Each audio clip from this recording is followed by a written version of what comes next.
Amen. Alléluia. Je vais profiter de l'occasion pour dire merci à toute l'Assemblée pour ce qui a été fait ce week-end passé. Je vais dire à l'Église que j'étais vraiment content, je suis fier de vous, de tout ce qui a été fait dans tous les départements et la mobilisation et surtout aussi la motivation. Vraiment, je peux compter sur vous. Amen. Amen. Alors, moi, j'aimerais qu'on puisse continuer comme ça, dans l'amour, dans l'unité.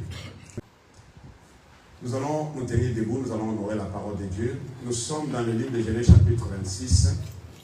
Nous avons une longue lecture, mais une courte prédication. Par la grâce de Dieu. Nous allons commencer à partir du verset 12 jusqu'au verset 33. Genèse chapitre 26, verset 12 jusqu'au verset 33. J'ai dit au nom de Jésus. Isaac s'aima dans ce pays. Et il recueillit cette année le centuple, car l'Éternel le bénit. Cet homme devint riche, et il alla s'enrichissant de plus en plus, jusqu'à ce qu'il devint fort riche.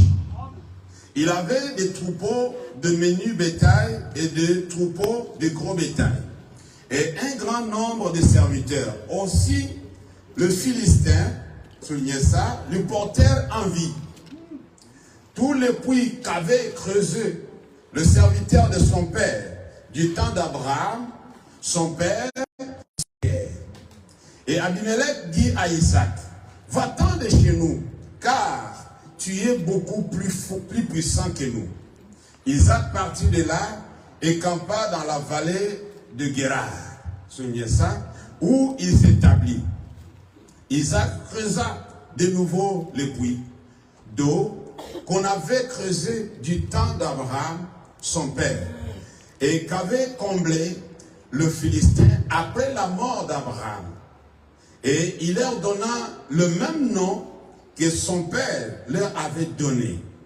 Le serviteur d'Isaac creuseur encore dans la vallée, et ils trouvèrent un puits d'eau vive. Verset 20. Le berger de Guérar querellèrent le berger d'Isaac, en disant, l'eau est à nous. Et il donna au puits le nom de sec, parce qu'il s'était disputé avec lui. Verset 21. Ces serviteurs creusèrent un autre puits, au sujet duquel on chercha aussi une querelle, et il l'appela Sitna. Il se transporta plutôt de là, et creusa un autre puits, pour lequel on ne chercha pas querelle. Soulignez ça. Et il appela Rehoboth. Car, dit-il, l'Éternel nous a maintenant mis au large. Et nous prospérerons dans le pays. Il remonta de là à Beersheba. L'Éternel lui apparut dans la nuit et dit, je suis le Dieu d'Abraham, ton père. Ne crains point, car je suis avec toi, je te bénirai et je multiplierai ta postérité. Accorde d'Abraham, mon serviteur. Il bâtit là un autel, invoqua le nom de l'Éternel et il dressa sa tente. Et le serviteur d'Isaac, il creusèrent un puits. Oh, alléluia. Abimelech vint de Guérar auprès de lui, avec Ahuzat, son ami, et Picol, chef de son armée. Isaac leur dit, pourquoi venez-vous vers moi, puisque vous me haïssez, et que vous m'avez renvoyé de chez vous? Il répondit, nous voyons que l'Éternel est avec toi.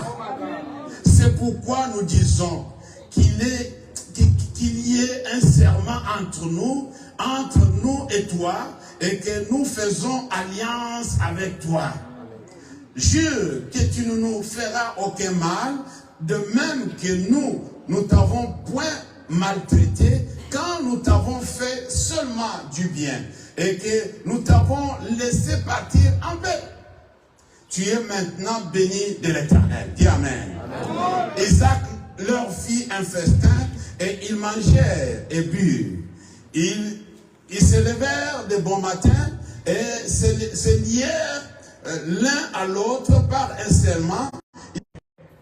Ce même jour, ces serviteurs d'Isaac vinrent lui parler du puits qu'il creusait et lui dirent, nous avons trouvé de l'eau. Et il appela Sheba.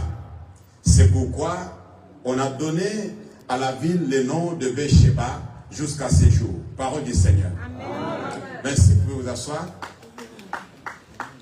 Je pense que le texte même a déjà communiqué quelque chose. Je voulais tout simplement nous dire quelque chose. Le thème de ce message est intitulé « L'Éternel nous a mis maintenant au large ». Alléluia. L'apôtre l'a dit que ça c'est commencement, c'est le nouveau commencement. Alors, lorsqu'il parlait, alors ce texte m'est venu et j'ai compris que l'Éternel nous a ouvert des portes. L'Éternel nous a mis désormais au large. Personne ne peut nous arrêter.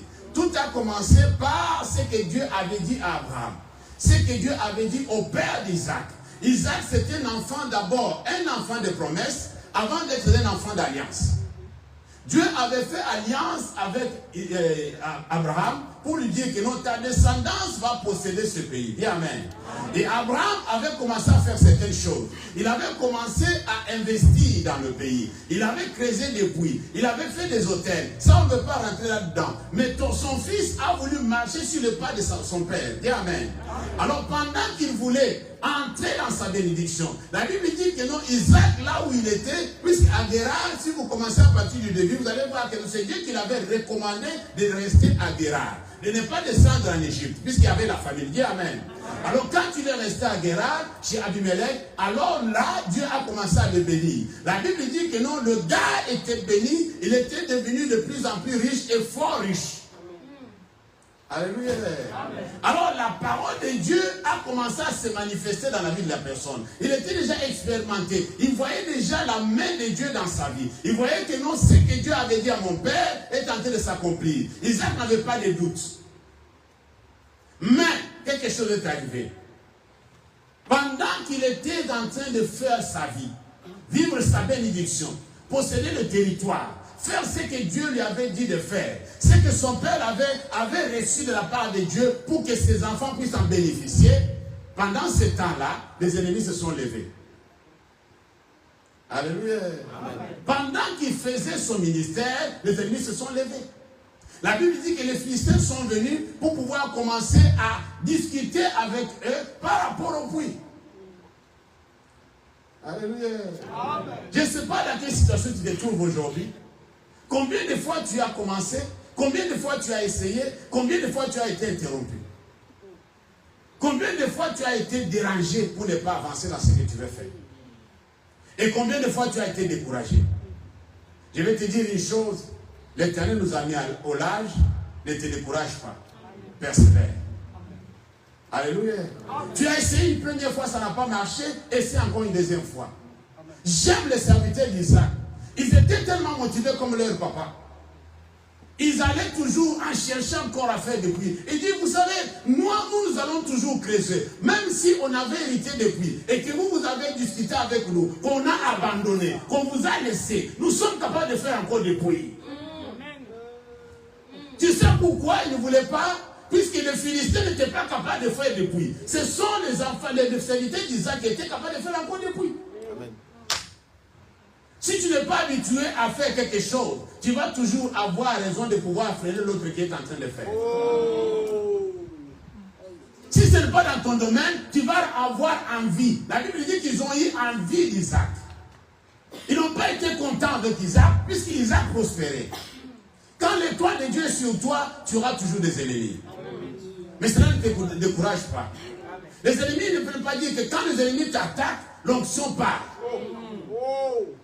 Quand tu es attaqué par l'ennemi, la Bible dit quoi? Le malin atteint souvent le juste, mais l'Éternel l'en délivre toujours. Quand Dieu voit que tu es attaqué, à ce moment-là, l'onction augmente. Amen. Alléluia.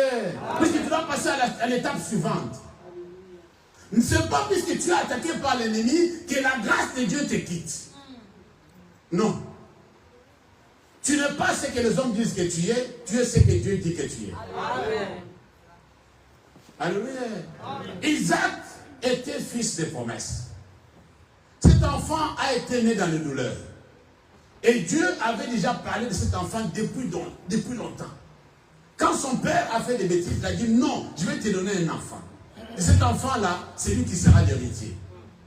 Alléluia. Isaac a passé beaucoup de preuves. C'est le même enfant que Dieu demandait à Abraham de pouvoir le sacrifier. Et Abraham, à contre-cœur, il a dit c'est pas grave, je vais te le donner. Et Dieu a dit je vis ton obéissance. Je vais laisser Isaac vivre. Et imaginez que non, Dieu même a refusé de tuer Isaac. Est-ce que les hommes peuvent tuer Isaac? Vous n'avez pas compris ce que j'ai dit. Si Dieu même n'est pas arrivé à tuer Isaac, est-ce que les humains peuvent tuer Isaac? Non. Si Dieu n'a pas pu freiner Isaac, est-ce que les humains peuvent freiner Isaac? Non. Isaac a persévéré, malgré l'opposition. Isaac a persévéré, malgré les ambitions, les blocages. Ses ambitions sont allées toujours de l'avant.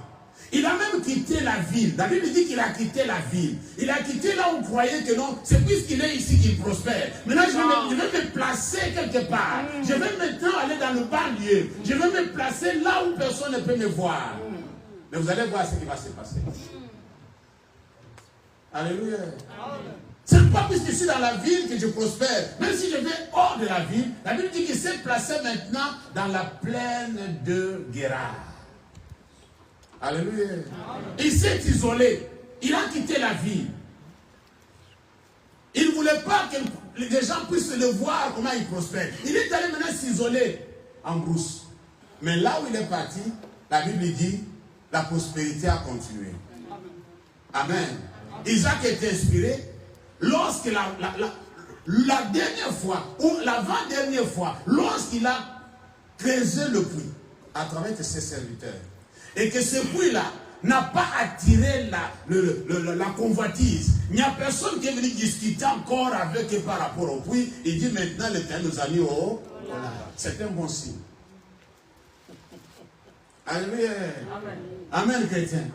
Quand tu vois que l'Éternel maintenant n'a pas permis que ce que tu as vécu il y a des années, ce que tu avais toujours l'habitude d'avoir comme problème, par rapport à ta progression, par rapport à ta prospérité, par rapport à ce que Dieu voulait que tu fasses, chaque fois que tu fais quelque chose de bien, quelque chose d'arrivé pour pouvoir te freiner. Le puits était discuté. Alléluia. Mais ne te décourage pas. Investis encore. Persévère encore. Même si on discute avec toi, ce qui t'appartient. La chose appartenait à Isaac de plein droit. Il était l'héritier légitime d'Abraham. Alléluia. Mais l'ennemi n'a pas tenu compte de tout ça. Combien d'entre nous, tu es dans tes droits, dans l'héritage de ton père. Il y a des soi-disant oncles, soi-disant tantes qui vont venir vous chasser de là où vous êtes. Pour dire que non, vous ne méritez pas ça. Mais vous êtes le sang de la personne qui est décédée. Alléluia. Amen, chrétien. Beaucoup d'entre nous, nous avons vécu des choses comme ça. On s'est découragé. Vous savez, l'héritage qu'on accorde à quelqu'un peut être discuté après la mort de la personne qui a laissé l'héritage. On peut me te ravir. On peut me te le confisquer. Cela ne veut pas dire que tu n'es pas encore, ou bien tu n'es plus héritier. Ça ne veut pas dire que non, tu vas mourir pauvre. Dis Amen. Ça ne veut pas dire que non, tu ne vas plus prospérer. Non, non, non. Vous savez, celui qui t'a laissé l'héritage, l'a reçu de quelque part. Ce qu'Abraham avait, c'est Dieu qui l'avait donné. Même si les gens ont discuté avec Isaac par rapport à ce qu'Abraham l'avait laissé, alors le Dieu qui avait donné à Abraham est capable de donner aussi à Isaac. Donc vous n'avez pas compris. C'est-à-dire, l'héritage d'Isaac venait d'Abraham. Et Abraham avait reçu de la part de son Dieu. Dis Amen. Mais si même les gens discutent de ça, même si on vous a chassé, c'est lui qui a donné à ton père l'argent, celui qui a donné à ton père des maisons, celui qui a donné à ton père des entreprises, qu'aujourd'hui tu es chassé de ces entreprises-là, est capable de te les donner aussi à ton tour. Amen. Alléluia. Notre Dieu ne change pas. Amen. Il n'est pas un homme pour mentir, ni fils de l'homme pour se repentir. Alors toi ne te décourage pas. C'est pourquoi il avait toujours référence au Dieu de son père. Oui, il a fait avec Abraham, il peut le faire aussi avec Isaac. Mais Isaac a connu l'opposition. Les gens ont cru que non, en le chassant de la ville, en le chassant loin de nous, alors il ne va plus prospérer. Non, ils ont commis l'erreur. Alléluia. Isaac, c'est comme ces semences-là qu'on jette n'importe où, mais ça germe. Ça porte des fruits. Puisque la capacité de la graine se trouve à l'intérieur. Personne ne peut voir ce que la graine peut produire. Tu ne peux pas imaginer. Apparemment, la plupart des graines, c'est comme s'ils sont secs. Alléluia. Apparemment, c'est comme s'ils n'ont pas de vie. Mais fais l'erreur de le jeter quelque part. Tu vas regretter. Alléluia. Tu vas regretter de ce qu'il est capable de faire. Tu vas dire, mais c'est pas possible. Ce truc était là dans le panier il y a longtemps. Cette graine, ça fait des années que c'était là. J'ai juste pris pour jeter. Alléluia. Amen. Nous avons vécu ça, nous qui venons de l'Afrique. La plupart des fois, on allait à l'école, pasteur, on mangeait des mangues, on mangeait des goyaves, on jetait des... Ah, vous le connaissez? Ah, si vous connaissez, c'est que vous connaissez. Alors, quand on jetait des noyaux comme ça, n'importe où, et il arrivait que, même le long de la route, là où nous passons tous les jours, tu vas voir que non, des mangues ont commencé à pousser là-dessus. Mais c'est pas possible. Alléluia. Amen, chrétien. Mais ici, j'arrive, on dit que non, pour planter, il faut aller acheter dans la boutique des graines. Je dis, mais c'est un peu bizarre ici. Mais chez nous, on n'achète pas dans la boutique. Ce que tu as mangé, tu peux encore replanter. Alléluia. Mais ici, il faut aller acheter encore de la semence dans la boutique pour pouvoir s'aimer. Ce que tu as vu, ce que les pommes donnent là, ce que le pommier a donné, ce que les pommes donnent, ça ne peut pas encore produire. Il faut aller chercher encore d'autres pommes pour venir planter. Je vois ça bizarre. L'homme a compliqué la situation. Amen. Amen. Comme Jésus a dit, mais au commencement, ce n'était pas ici. Alléluia. Chaque arbre avait la capacité, comme Isaac, chaque arbre avait la capacité de se reproduire. C'est-à-dire, Dieu a dit que non, chaque semence va avoir la capacité. C'est-à-dire, dans la semence, il y aura le pouvoir de pouvoir se reproduire encore. Alléluia. Amen. Mais aujourd'hui, il y a des arbres qui n'ont plus la capacité de se reproduire. Le monde tend vers la fin. Puisque nous avons changé le système. Amen. Amen. Les gens ont pensé que, comme aujourd'hui, tout tourne autour des humains. Les humains sont capables de freiner quelqu'un à ne pas avancer, à ne pas prospérer, à ne pas faire ce qu'il veut faire. Alors on va les bloquer, on va l'empêcher, on va les diffamer, on va ternir son image, on va ternir son témoignage, on va dire à tout le monde que non, ce n'est pas une bonne personne. Croyant qu'en faisant cela, la personne sera mortifiée, la personne va se sécher, la personne va mourir. Ils ont oublié que dans l'homme, c'est l'esprit. Alléluia. L'homme n'a pas été tripoté comme des semences naturelles. L'homme n'a pas été tripoté. L'homme reste toujours l'original. L'homme créé à l'image de Dieu reste toujours l'original. Il n'y a pas de copie ici. Il n'y a pas de copie ici. C'est l'original. C'est-à-dire, une personne comme toi sur la planète n'existe pas. C'est vrai. Alléluia. Dieu reste authentique. Vous pouvez manipuler toute autre chose. Vous pouvez faire ce que vous voulez. Mais la personne que tu vois devant toi là, il n'y a pas de doublure sur la planète. Amen. Amen. Amen. Va chercher partout. Tu vas trouver que non, ils sont différents. Même s'ils sont nés le même jour, même si on les appelle des vrais jumeaux, ils ne sont pas pareils. Alléluia. Ils peuvent se ressembler, mais ils ne sont pas pareils. Ils n'ont pas même destinée. Ils n'ont pas les mêmes capacités. Le pouvoir en eux n'est pas pareil. Faites attention avec les hommes que vous voyez. Dans l'homme, il est caché des mystères. Amen. Quand tu vois un homme, tu vois une femme, dis gloire à Dieu. Puisque personne ne peut faire quelque chose ou une personne comme toi et moi, personne ne peut le faire. Ils peuvent aller dans le laboratoire, fabriquer, faire, ils peuvent bricoler comme ils veulent. Mais faire une personne à l'image de Dieu, autonome comme toi et moi, est différent des autres, différent parmi tant d'autres. Tu sais combien nous sommes sur la planète, mais on n'est pas pareil. Alléluia. Amen. On n'est pas pareil. On n'est pas même destiné. On n'aura pas la même chose. On ne va pas vivre le même nombre d'années. Même si on a dit qu'il est mort à 30 ans, tu vas voir que dans 30 ans, il y avait quelques minutes de plus que l'autre. Il est mort à 30 ans, il est mort à 30 ans, mais 30 ans, c'était à quel jour, à quelle heure? Là, vous allez comprendre que non, ils ne sont pas morts à la même âge. Alléluia. Oh, ils sont nés tous les 20. Ils sont nés tous les 20. Mais va voir bien, va voir bien. J'aime ce que les Blancs font souvent. Ils disent chaque année que non, il y a eu le premier bébé de l'année a été né dans telle ville. Est-ce que vous comprenez? C'est-à-dire, à la minute près, quel est le bébé qui est né jusqu'à on a dit bonne année, quel est le bébé qui est né? Alors il est un seul. Il n'y a pas deux bébés. À la minute qui a suivi bonne année, il y a eu un bébé qui est né. Et Dieu n'a pas permis qu'il y ait deux bébés qui vont naître. C'est-à-dire, s'il faut naître deux, tu vas voir que non, il y aura la différence entre les minutes et les secondes. Amen. Ils ne sont pas tous pareils. Amen. Personne ne viendra avec quelqu'un d'autre. Chacun viendra à son tour. Comme tu es venu dans le monde seul, tu vas vivre seul. Accepte ça. Et Dieu a un plan que pour toi. Isaac a compris quelque chose d'extraordinaire. Il dit ça, c'est un bon signe. C'est comme Jésus. Jésus prêchait, pasteur. Jésus faisait des miracles. Un jour, on est venu lui dire que non, maître, tu sais que le païen cherche à te voir. Il dit, oh non, les choses sont gâtées, les coins sont gâtés. Il dit, pourquoi tu regrettes, maître? Il dit, non, mon temps est arrivé. C'était un signe. Alléluia. C'était un signe. Quand le païen cherche maintenant à voir le Jésus, il dit, non, moi je voulais que je meure d'abord. Quand je vais mourir, alors je vais aller me manifester chez les païens.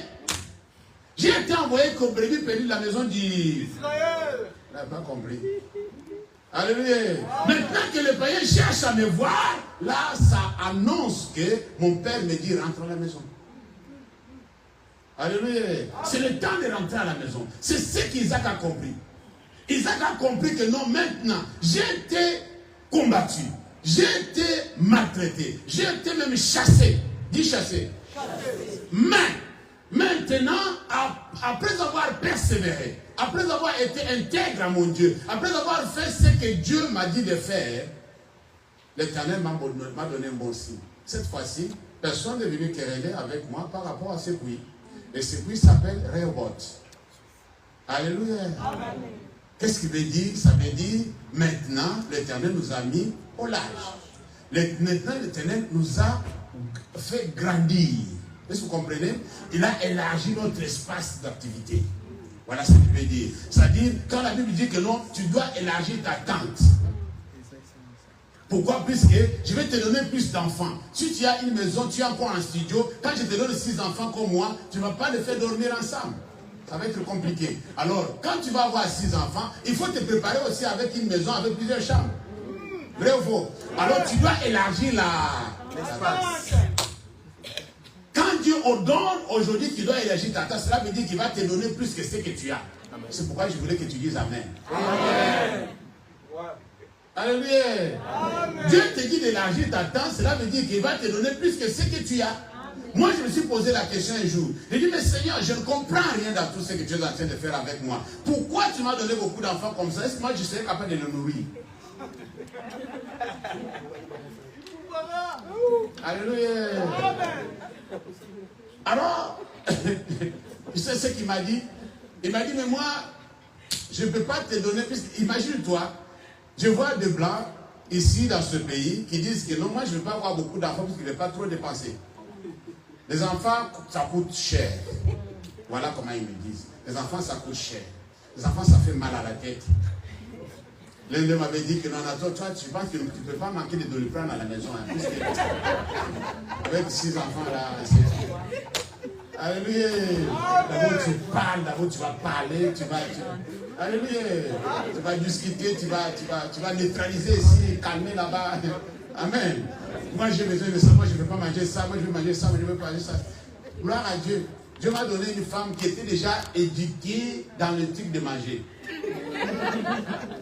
Elle était déjà investie. Sa maman préparait la nourriture. Elle avait montré comment préparer. C'est-à-dire qu'elle est capable de donner à chacun selon son goût.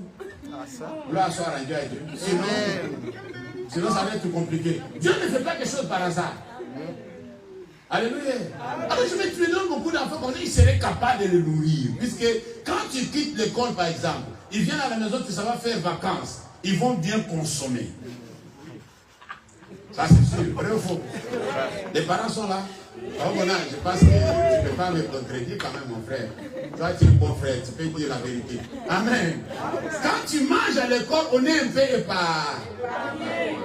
Mais quand tu viens à la maison, il regarde la télé, il mange. Il regarde la télé, il mange. Il regarde les vidéos, il mange. Il joue, il mange. Alléluia. C'est tout qu'il fait. Quand nous sommes dans des appartements comme ça, nous sommes dans la maison, ils n'ont pas d'autre activité que de manger. Vrai ou faux? À la fin, on constate que non, on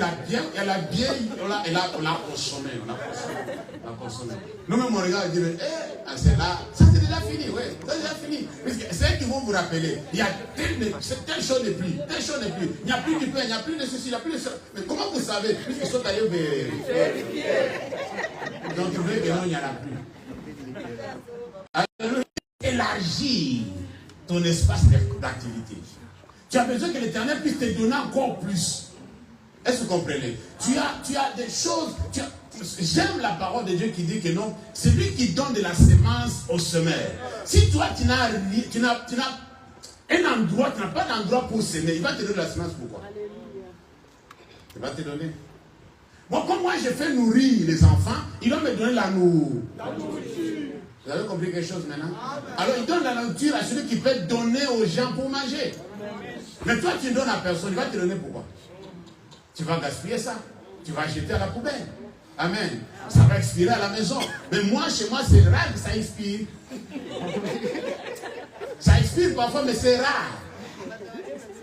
Alléluia. Ça ne veut pas dire. Tu peux continuer. Je vais t'encourager dans le bon sens. Tu peux continuer comme tu as faire. Non, ce ne peut pas dire. Moi, je ne parle pas. Moi, je parle pas dire. Ça expire avec des problèmes. C'est-à-dire, j'ai des consommateurs. Voilà. Alors du coup, il y a des personnes comme ça, on ne peut pas les freiner. Il y a des personnes comme ça, on ne peut pas les bloquer. C'est comme Isaac. Isaac a vu que non, vraiment, moi je ne comprends pas. Mais j'aime son attitude. Isaac était persévérant. Dis persévérant. Isaac était tenace. Isaac allait toujours. Il continue toujours à faire. Puisque, vous savez, quand je creusais ici, et vous avez discuté avec moi, mais il y a encore de l'espace de l'autre côté. Je ne peux pas encore continuer à creuser, non? La terre n'est pas encore finie. Amen. Les espaces à creuser ne sont pas encore finis. J'ai des serviteurs avec moi, j'ai des servantes avec moi, je suis fort riche. Pourquoi? Qu'est-ce qui va m'empêcher encore d'investir encore, à creuser encore d'autres puits? Puisqu'à la même époque, à ce coin-là du globe, si tu n'as pas de puits, tu ne peux pas nourrir tes brebis. Alléluia. Tu ne peux pas nourrir tes brebis. Il faut avoir de l'eau. Ils n'ont pas de rivière. Ils sont dans le désert. Ces gens-là, ils creusent des puits pour pouvoir nourrir les brebis. Vous vous souvenez quand on avait envoyé le serviteur de son papa pour aller chercher la femme pour lui? Où est-ce qu'il a trouvé la femme, Rebecca? Alléluia. Elle était venue pour puiser. Et lui aussi était là avec ses chameaux pour pouvoir boire ce même puits-là. C'est-à-dire, tout tourne autour de l'eau au Moyen-Orient. S'il n'y a pas l'eau, la vie n'est pas là. Alors du coup, il savait l'importance. Avec autant de brebis, il devait aussi avoir autant de puits. Dis Amen. Amen. Puisque comment Dieu peut te donner autant de brebis, il ne te donne pas de puits? Amen. Tu dois avoir des puits. Alors à partir des robots, jusqu'à ce qu'ils ont continué, d'autres puits qu'il avait continué à creuser, personne n'a discuté avec lui. Alléluia. C'est ça la bonne nouvelle. À partir de ce moment ici, comme c'est un nouveau commencement, maintenant tout ce que vous allez faire, sachez que vous êtes chez vous. Amen. Amen. Alléluia. Faites-le avec un cœur sincère. N'hésite plus. Ne te pose pas la question, est-ce que ça va marcher? Est-ce qu'on va aller loin? Cette histoire-là, le pasteur Antoine nous amène là, est-ce que ça va marcher? Non, Dieu nous a dit que ça va marcher. Amen. Alléluia. Ça ne va plus s'arrêter. Ça s'arrêtait puisqu'il y avait des combats. Alléluia. On devait changer de position. On devait changer de continent. Mais aujourd'hui, il dit maintenant, je vous ai mis au large. Accepte ce que Dieu dit. Quand lui a dit cette phrase-là, quand il a pensé cette phrase-là, la Bible dit que la nuit, l'Éternel est apparu au petit. Il lui a rappelé l'alliance qu'il avait avec Abraham. Amen. Et tout ce qu'il avait dit à Abraham, il a rappelé au petit dans le songe. Il a dit, Isaac, ne crains pas. Dis Amen. Amen. Il dit, ne crains pas. Si tu avais de la crainte par rapport à tes ennemis, désormais ne crains plus. Alléluia. Ne crains plus. Et je vais dire à une personne, ces nouveaux commencements-là qu'on a annoncés, ces débuts que tu es en train de voir là, ça ne concerne pas seulement le ministère ou l'église. Ça concerne chacun de nous. Alléluia. Amen. Dieu dit à une personne dans la salle, c'est le nouveau comment? Maintenant, je t'ai mis au large. Désormais, tu vas travailler et tu vas cueillir des fruits. Désormais, tu ne seras plus attaqué comme avant. Désormais, il n'y aura plus de blocage. Puisqu'il va permettre même que ceux qui te combattaient puissent mourir. Je l'ai dit, hein? Ah, je ne savais pas que j'ai dit.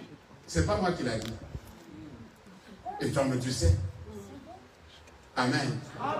Tous ceux qui vont s'élever contre toi, ils vont tomber sous ton bourreau. Alléluia. Amen. Amen, chrétien. C'est toi qui dois croire que maintenant, ceux qui me combattaient, ils vont tomber sous mon pouvoir.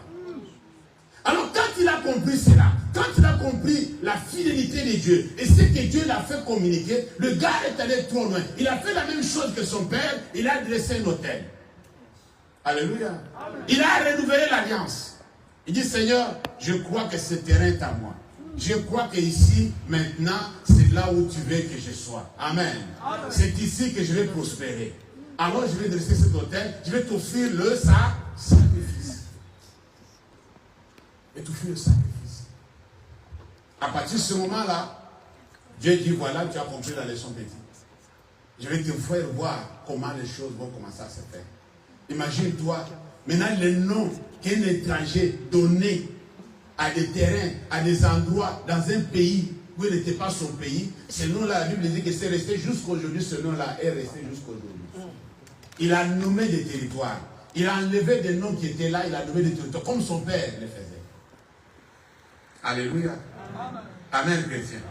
Je vais dire à une personne, ce nouveau commencement est pour toi et pour moi. Tu dois croire que le chèque d'hier ne va plus revenir. Amen. Amen. Amen. Tu vas croire que les combats d'hier vont tourner la page. Amen. Tous ceux qui te combattaient, ils vont tomber sous ton pouvoir. Dieu va commencer à te montrer tes ennemis en live. Et tu vas commencer à savoir comment les éviter. Peut-être qu'ils te surprenaient avant, comme ils surprenaient aussi Isaac. Mais désormais, tu vas comprendre comment ils opèrent, comment ils font les choses. Alors du coup, tu sauras aussi comment dévier et faire ta route sans problème. Dis Amen. Amen. Si tu avais commis des erreurs avant, maintenant, l'Éternel est avec toi. Tu ne vas plus commettre des erreurs. Amen. Alléluia. Puisqu'il y a beaucoup d'entre nous qui se condamnent. Non, si je n'ai pas réussi, c'était ma faute. Si je n'ai pas fait ceci, c'était ma faute. C'est à cause de moi que tu n'as pas fait ceci. Ou bien à cause de telle personne. Mais oublie la personne qui a causé ton échec. Mais Dieu te dit qu'aujourd'hui, il t'a mis au large. Tu es rentré dans ton Rehoboth. Alléluia. Tu es rentré dans ton Rehoboth. Maintenant, tu vas commencer une nouvelle vie. Et tu seras tranquille là où Dieu t'a placé. Amen, les chrétiens. Vous savez, le repos, comme je l'ai dit à mes bien-aimés, que nous avons toujours l'habitude de nous voir le mercredi en ligne. Le repos, c'est quelque chose que Dieu tient beaucoup pour ses enfants. Dieu veut que nous nous reposons. Dieu n'est pas quelqu'un qui nous exploite. Dieu n'est pas quelqu'un qui nous fatigue. Auprès de Dieu, tu ne seras jamais fatigué. Il dit, venez à moi, vous tous qui êtes fatigués et chargés, je vous donnerai du repos. On aura un séminaire sur ça, vous allez comprendre ce qu'il dit par rapport à cela. Le problème, c'est quoi? Dieu, je vais terminer par là. Dieu a créé pendant 5 jours. Le 6e jour, la Bible dit qu'il s'est reposé. Le 16e qu'il avait fait. Maintenant, le repos que Dieu dit aux enfants d'Israël, ce n'était pas par rapport à ce qu'ils ont fait. Il dit, je veux que vous vous reposez le 7e jour. Pourquoi? Puisque je veux que vous ne soyez plus comme avant. C'est-à-dire quoi? Vous étiez surexploités en Égypte. Vous étiez esclaves en Égypte. Le diable vous a tellement utilisé, vous a usé. Il vous est déjà arrivé que, vous savez que la nuit est faite pour dormir et se reposer. Qui est d'accord avec moi? Mais vous vous êtes déjà rendu compte, je ne pose pas la question. Je vais seulement jeter seulement comme ça. Vous allez répondre. Vous savez qu'il y a des personnes, il nous arrive parfois, tu te lèves le matin, tu es fatigué comme quelqu'un qui a couru. Tu es fatigué comment? Mais tu es supposé te reposer la nuit. Mais tu te lèves le matin, tu as des courbatures, tu es fatigué. Il y a des personnes que le diable utilise comme des chameaux la nuit. Amen. Ça suit. Alléluia. Alors Dieu dit aux enfants d'Israël, vous allez vous reposer, je vais vous accorder ces jours que moi-même je me suis réservé, le jour de repos. Pourquoi? Vous aussi vous devez vous reposer. Pourquoi? Puisque vous avez été surexploité par le diable. Le péché vous a ruiné. Vous devez maintenant vous reposer auprès de moi. Vous allez respecter les jours de repos, puisque moi je veux que vous vous reposez. Dieu connaît de quelle matière nous avons été fabriqués. Il sait. Amen. Il sait que l'être humain a besoin du repos. Mais quand le diable t'a usé, tu es devenu maintenant un lambeau. Il t'a utilisé, il a sucé ta jeunesse d'une manière que toi-même tu dis que non, mais je ne suis plus rien. Les enfants sont là, je ne vais pas trop aller loin. Alléluia. Amen. Tu te regardes comme ça, tu dis que non, vraiment, vraiment, la façon dont les gens m'ont exploité, même vraiment.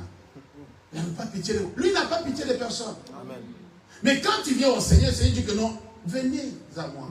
Vous tous qui êtes fatigués, qui êtes chargés, moi je vous donnerai du quoi? Du repos. Amen. Vous devez vous reposer. Reposez-vous. Puisque la vie éternelle, c'est le repos. Amen. Non, vous n'avez pas compris. On ne va pas aller là-bas travailler. On va se reposer. Oh, tu dois apprendre à te reposer ici. Amen. Si tu n'es pas habitué à te reposer ici, si tu es encore surexploité, je vais te dire, freine un peu. Amen. Viens au Seigneur, il va te donner du repos. On aura un séminaire sur ça, ça va être clair. Que mon Dieu vous bénisse.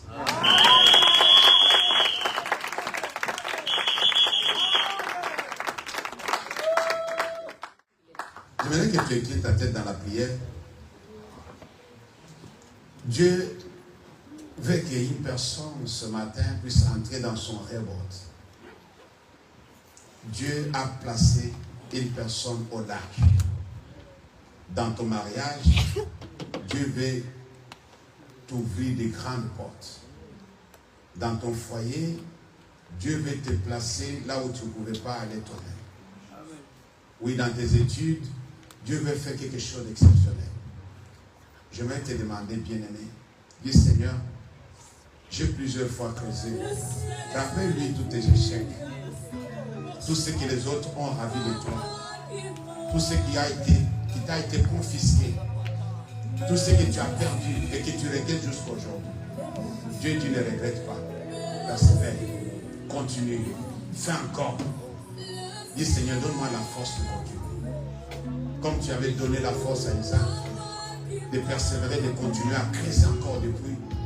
Seigneur, donne-moi la force. Je vais entrer dans mon reward. Je vais entrer dans mon reward. Seigneur, je ne vais plus discuter avec quiconque par rapport à ce que je dois faire et ce que je dois entreprendre. Mais que toi seul, tu puisses défendre ma cause. Comme Isaac. Et que ceux qui t'ont combattu viennent te dire, nous avons compris que le Seigneur est avec toi. Élève ta voix, prie pour toi-même. Ne prie pas pour ton voisin. Je ne demande pas de prier pour l'église. Prie pour toi-même. Dieu a quelque chose de faire. Il a quelque chose à faire. Alléluia. Gloire à toi, Seigneur. Gloire à toi, Jésus. Tu as quelque chose de spécial. Quelque chose de spécial pour mon frère et pour ma soeur. Seigneur, nous avons besoin, Seigneur notre Dieu, de travailler et de voir les fruits de notre travail. Nous avons besoin de prospérer. Nous avons besoin d'avancer. Ça fait longtemps que nous souffrons sans documents, sans travail. Ça fait longtemps que nous souffrons, Seigneur notre Dieu, sans maison. Père éternel, ça fait longtemps que nous souffrons, mon Dieu, mon roi. Père très sans métier. Ça fait longtemps que nous souffrons sans argent, Seigneur. Nous sommes toujours, Seigneur notre Dieu, dans le rouge, dans nos bancs. Seigneur, nous avons besoin que tu nous mettes au large. Nous avons besoin, Père éternel. Ça fait longtemps que nous souffrons avec des maladies causées de toutes pièces par les humains. Nous avons été, Seigneur notre Dieu, victimes de mauvais sorts. Nous avons été victimes, mon Dieu, mon roi, des attaques diaboliques. Seigneur, maintenant, nous voulons que tu nous mettes au large. Que toute maladie incompréhensible, toutes sortes de maladies inexplicables, toutes sortes de maladies que les médecins ne peuvent même pas voir, Seigneur, puissent nous quitter. Nous voulons, Seigneur notre Dieu, aller là où tu nous as placés. Nous voulons, Seigneur notre Dieu, que tu nous mettes au large. Que notre révolte, mon Dieu, pourra prendre place, Père éternel. Oui, nous avons été rejetés par les humains. Nous avons été chassés, Père éternel. Nous avons été discriminés, Père éternel. Nous avons été rejetés, mon sauveur, mon roi. Même par ceux de notre propre famille. Mais aujourd'hui, tu nous dis que tu nous as mis au large. Seigneur, je t'en prie. Que cela soit effectif pour chacun de nous. Que tes enfants puissent te voir, Seigneur notre Dieu, à l'œuvre. Contempler ta gloire, chanter tes merveilles. Sois béni, notre Père, notre Dieu. Sois glorifié, le roi du gloire. Dans le nom puissant de Jésus, nous avons ainsi prié et les saints disent Amen. Amen. Alléluia.